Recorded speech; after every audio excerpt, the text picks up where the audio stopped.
नमस्कार विद्यार्थी मित्रांनो. आज आपण ज्या पोलीस भरतीची वाट बघत होतो त्या पोलीस भरतीचे फॉर्म सुरू होऊन जवळजवळ 22 ते 23 दिवस झालेले.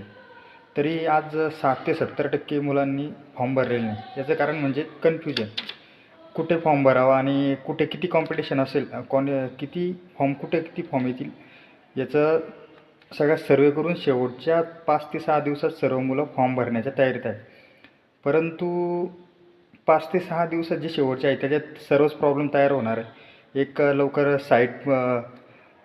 साईट चालणार नाही किंवा रात्र जागावं लागेल. त्यामध्ये ग्राउंडचं परत अभ्यासाचं थोडंसं मागं पुढं होणार. त्यामुळे आपण जे फॉर्म भरणार आहे म्हणजे आपण कॉम्पिटिशन कुठं कमी होईल ह्या हिशोबाने आपण ते 4-8 दिवस थांबणार आहे. त्याच्यामध्ये आपला अभ्यास आणि ग्राउंड कमी पडणार आहे. फॉर्म भरताना आपण आपला स्वतःच्या अभ्यासाचा विचार केला पाहिजे. आपला अभ्यास कोणत्या दिशेने झाला आहे याचा पहिला ॲनालिसिस केलं पाहिजे आणि त्याच्यानंतर फॉर्म भरला गेला पाहिजे. कारण काही मुलांना ज्या पेपरमध्ये GK जास्त असतं त्या पेपरचा स्कोरिंग जास्त असतो त्यांचा, आणि काही ज्या पेपरमध्ये मॅथ किंवा रिझनिंग हार्ड लेवलची टाकली जाते तो पेपर त्यांना अवघड जातो.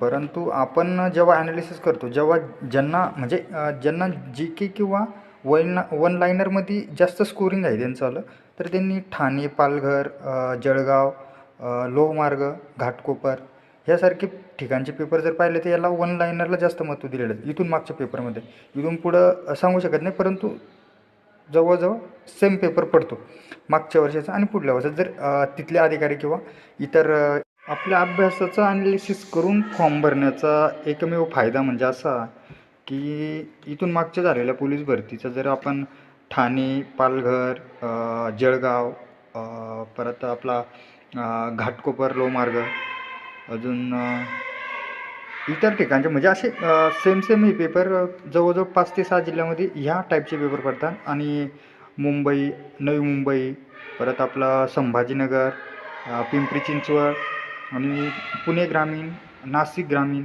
ह्यासारखे पेपर जर बघितले तर जे ठाणे पालघर ह्या साईडला जे पेपर पडतात त्याला वन लायनरला जास्त महत्त्व दिलं जातं, GKला जास्त महत्त्व दिलं जातं.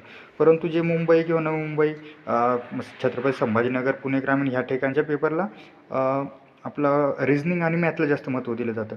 त्याच्यामुळे आपला अभ्यास कोणत्या दिशेने झाला हे महत्त्वाचं आहे. त्यामुळे जास्त वेळ वाया न घालवता आपल्या अभ्यासाचं ॲनालिसिस म्हणून काही क्वेश्चन पेपर घेऊन बघा.